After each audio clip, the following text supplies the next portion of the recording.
Morning students, welcome in online class 9th class. आज हम SST के इकोनॉमिक्स चैप्टर 3 निर्धनता एक चुनौती में सामाजिक वैज्ञानिकों की दृष्टि में निर्धनता इसका अध्ययन करेंगे। इसके पहले वाली क्लास में हमने निर्धनता के बारे में, निर्धनता क्या होती है इसके बारे में, और निर्धनता के तो विशिष्ट मामले ग्रामीण स्तर पर और शहरी स्तर पर इन दोनों में पढ़ा था। आज हम पढ़ेंगे वैज्ञानिक की दृष्टि में निर्धनता क्या है, कि जो सामाजिक वैज्ञानिकों की दृष्टि है उस पर निर्धनता की क्या चुनौती है। कि निर्धनता के बहुत अनेक पहलू हैं, आयाम हैं।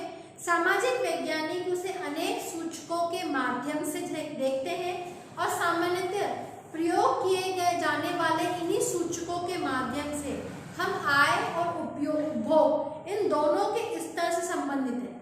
कि ये मानते हैं कि जो हमारी निर्धनता जो बेसिकली डिपेंड है आय और उसके उपभोग के ऊपर डिपेंड करती है। लेकिन जब निर्धनता को हम निरक्षरता स्तर से, कुपोषण के कारण, स्वास्थ्य के स्तर से या स्वास्थ्य सेवाओं की कमी के स्तर से, रोजगारों की अवसरों की कमी से और असुरक्षित पेयजल और अस्वच्छ खाने की वजह से भी हम इसके माध्यम से इसको देख सकते हैं। कि बेसिकली हम किस उसमें हम ये बात कह सकते हैं कि ये व्यक्ति निर्धन है और ये व्यक्ति निर्धन नहीं है। कि अगर हम उन दोनों में कंपेयर करें कि एक व्यक्ति को दोनों टाइम बहुत अच्छा खाना मिल रहा है और दूसरी तरफ उस व्यक्ति को एक टाइम भी खाना उसका पेट भर के खाना नहीं मिल रहा, उसके पास अच्छा घर है रहने के लिए, उसके पास नहीं, तो अगर हम देखा जाए तो बेसिकली हम उन दोनों में अगर अंतर कर रहे हैं तो अंतर करने में जब हमें पता लग रहा है कि एक व्यक्ति के पास कुछ नहीं है, एक व्यक्ति के पास में सब कुछ है, तो उसके कंपैरिजन में वो व्यक्ति निर्धन है, गरीबी रेखा से नीचे है। अब यहाँ पे पढ़ेंगे सामाजिक अपवर्जन कि इस अवधारणा के अनुसार निर्धनता को इस संदर्भ में देखा जाना चाहिए कि निर्धनों को बेहतर माहौल और अच्छे वातावरण में रहने वाले संपन्न लोगों की सामाजिक क्षमता से अपवर्जित रहकर केवल निकृष्ट वातावरण और दूसरे निर्धनों के साथ में रहना पड़ता है। कि एक निर्धन व्यक्ति क्या बंगलों में जाके रहता है, क्या अमीर लोगों के साथ में नहीं रहता, तो वो क्या है, दूसरे व्यक्ति जो दूसरे निर्धन लोग जैसे फुटपाथ वगैरह पे वो ग्रुप बना के रहते हैं, समूह में रहते हैं, तो उनको उसके साथ में रहना पड़ता है। सामान्य अर्थ में सामाजिक अपवर्जन निर्धनता का एक ऐसा कारण या परिणाम दोनों ही हो सकता है, जिसपे मोटे तौर पर हम देखते हैं कि एक ऐसी प्रक्रिया है जिसके माध्यम से व्यक्ति या समूह उन सुविधाएं, लाभों या अवसर जुड़ते हैं उन सभी से वो अपवर्जित रहते हैं, तब वो उनसे दूर रहते हैं। उनके पास में इस प्रकार का कोई भी साधन नहीं होता जिस साधन से वो अपने आप को निर्धन से ऊपर समझ सके, जिसके उपयोग से वो अधिक अच्छे करते हैं। या उदाहरण भारत में देखते हैं हम, जाति व्यवस्था एक बहुत बड़ी कार्यशैली है जिसमें कुछ जातियों के लोगों के समान अवसर अपवर्जित रखे जाते हैं। जैसे कि कुछ जातियों के लोगों को उस कामों को दूसरी जाति के लोगों के काम करने से वर्जित रखा जाता है। जैसे कि कुछ काम ऐसे होते हैं जिनको सिर्फ निर्धन व्यक्ति ही करेंगे, उनको ऊपर वाले लोगों को उन कार्य करने की अनुमति नहीं होती। फिर आता है असुरक्षा। निर्धनता के प्रति असुरक्षा एक ऐसा माप है जो विशिष्ट समुदाय जैसे कि पिछड़ी जाति के सदस्य या व्यक्तियों जो कि किसी भी तरह से अपने शारीरिक अंगों से निकृष्ट है, इसीलिए भावी निर्धन होने या निर्धन बने रहने की अधिक संभावना बनी रहती है। अभी जैसे कोई व्यक्ति अपने शरीर के किसी भी अंग से उस कार्य को करने के लिए नहीं तत्पर नहीं है, तो वो व्यक्ति अपने आप ही उसमें वो नीचे चला जाएगा, ताकि वो उसके अंदर डाउन होने लग जाएगा। फिर है निर्धनता रेखा। निर्धनता पर चर्चा के केंद्र में सामान्यतः निर्धनता रेखा की अवधारणा होती है। हम सबसे पहले देखते हैं कि निर्धनता रेखा क्या होती है। क्या होती है निर्धनता रेखा? गरीबी रेखा। कि जो हमारी सरकार के द्वारा या एक व्यक्ति को अगर दोनों टाइम का खाना भी नहीं मिल रहा है, जो व्यक्ति उसको मेहनत भी कर रहा है लेकिन उसको पूर्ण रोजगार नहीं मिल पा रहा, निर्धनता रेखा के नीचे वह अपने आप ही चला जाता है। निर्धनता के आकलन की एक सामान्य विधि या उपयोग स्तरों पर आधारित है। कि अगर हम इसे नापते हैं, किसी भी स्तर को, किसी भी चीज को अगर हमें सही मानने में उसको हमें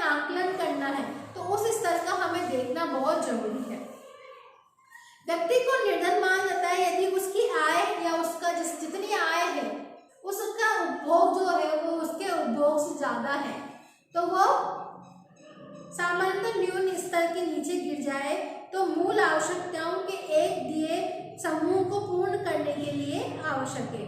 मूल आवश्यकताओं को पूर्ण करने के लिए आवश्यक वस्तुएं भी होना आवश्यक है और निर्धनता रेखा भी भिन्न हो सकती है। प्रत्येक देश एक काल्पनिक रेखा का प्रयोग करता है जिसे विकास एवं स्वीकृत न्यून सामाजिक मानदंडों के अनुसार कार्य होता है। उदाहरण के लिए अमेरिका में उस आदमी को निर्धन माना जाता है जिसके पास कार नहीं है। सोच लो आप कि अमेरिका में बहुत विकसित देश है, तो अमेरिका में उस व्यक्ति को निर्धन माना जाएगा जिसके पास में कार नहीं है, और अपने यहाँ भारत में निर्धन उस व्यक्ति को माना जाएगा जिसके पास में रोजगार नहीं है, भोजन नहीं है, रहने के लिए घर नहीं है, वो व्यक्ति निर्धनता की रेखा के नीचे है। और अपने भारत में तो कार रखना अमीर लोगों की निशानी, कि जो कार जिसके पास में कार है वो संपन्न है और जिसके पास में नहीं है वो संघर्षशील है। भारत में निर्धनता रेखा का निर्धारण करते समय जीवन निर्वाह के लिए खाद्य आवश्यकता, कपड़ों, जूतों, ईंधन, प्रकाश, शैक्षिक आवश्यकताएं आदि पर विकसित किया जाता है।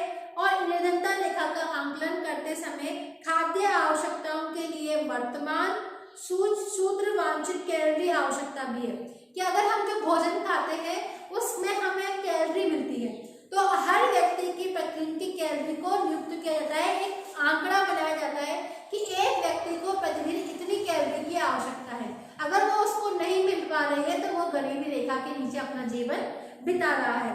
इसके लिए हमारी सरकार के द्वारा समय समय पर प्रयास किए गए हैं और हम लोगों के लिए शहरी क्षेत्रों में, ग्रामीण क्षेत्रों में लोगों को रोजगार उपलब्ध कराए गए हैं, लेकिन फिर भी पूर्ण रूप से आज जितना स्तर उन्नत होना चाहिए उतना स्तर उन्नत नहीं हो पा रहा है।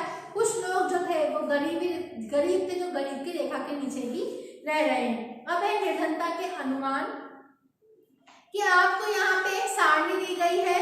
इस सारणी में ये बताया गया है कि किस वर्ष में कितनी निर्धनता थी, आगे वो बढ़ी या घटी उसमें बताया गया है। भारत में निर्धनता अनुपात में वर्ष 1993 और 94 में लगभग 45% से वर्ष 2004 और 5 में 37% वर्ष गिरावट आई है। वर्ष 2011 और 12 में निर्धनता की रेखा के नीचे निर्धनों का अनुपात और गिरकर 22% आ गया। यदि यही प्रवृत्ति रही तो अगले कुछ वर्षों में निर्धनता की रेखा से नीचे के लोगों की संख्या के 20% से नीचे आ जाएगी। यदि निर्धनता रेखा से नीचे रहने वाले प्रतिशत 2 दशकों में गिरकर बढ़ जाएगी तो बीच में ही होगी। अब है असुरक्षित समूह, की निर्धनता रेखा से नीचे के लोगों का अनुपात भी भारत में सभी सामाजिक समूह और आर्थिक वर्गों में एक समान नहीं है। जो सामाजिक समूह निर्धनता के प्रति सर्वाधिक असुरक्षित है वह अनुसूचित जाति, अनुसूचित जनजाति के परिवार है। इसी प्रकार बहुत सारी ऐसी जातियां हैं जिनको आज भी सम्मान की दृष्टि से नहीं देखा जाता। यद्यपि निर्धनता रेखा के नीचे लोगों का औसत भारत में सभी समूहों में 22 है। अनुसूचित जातियों के लिए 100 में से 43 लोग अपनी मूल आवश्यकताओं को पूरा करने में असमर्थ है। वो अपनी दैनिक आवश्यकताओं को पूरा करने में भी अपने आप में असुरक्षित फील करते हैं। उनको अपने आप में समाज में बहुत कठिनाइयों का सामना करना पड़ता है। लोगों से उनकी जो हमेशा उनको निम्न दृष्टि से देखा जाता है और उनका औसतन उनका वेतन भी बहुत कम होता है। इसकी तुलना में हम देखते हैं कि केरल, महाराष्ट्र, आंध्र प्रदेश, तमिलनाडु, गुजरात, पश्चिमी बंगाल में निर्धनता में उल्लेखनीय गिरावट आई है। पंजाब और हरियाणा जैसे राज्य उच्च कृषि वृद्धि दर से निर्धनता कम करने से पारंपरिक रूप से सफल रहे हैं। केरल ने मानव संसाधन विकास पर अधिक ध्यान दिया है और पश्चिमी बंगाल में भूमि सुधार उपायों से निर्धनता कम करने के लिए भी जोर दिया गया है। अब क्या किया जा रहा है कि शिक्षा के स्तर को और बढ़ाया जा रहा है, क्योंकि अगर व्यक्ति शिक्षित होगा तो वो उचित रोजगार प्राप्त करने के लिए सफल रहेगा ताकि उसका जीवन आगे और उन्नत हो सके। यह आपका सामाजिक वैज्ञानिक दृष्टि से निर्धनता का दृष्टिकोण था। इसके अगली वाली क्लास में हम पढ़ेंगे निर्धनता के कारण, क्या क्या कारण निर्धनता के रहते हैं। आपके चैप्टर में वैश्विक निर्धनता परिदृश्य जो टॉपिक है, इस टॉपिक को हटा दिया गया है क्योंकि आपके कोर्स को कम किया गया है। तो ये टॉपिक आपके सिलेबस से अभी हटा दिया गया है। अब नेक्स्ट टॉपिक आएगा आपका निर्धनता के कारण और निर्धनता निरोधी क्या उपाय किए गए हैं और हमारे समक्ष इसके क्या चुनौतियों का सामना हमने किया है, इसका हम अगली क्लास में अध्ययन करेंगे। Thank you, have a nice day.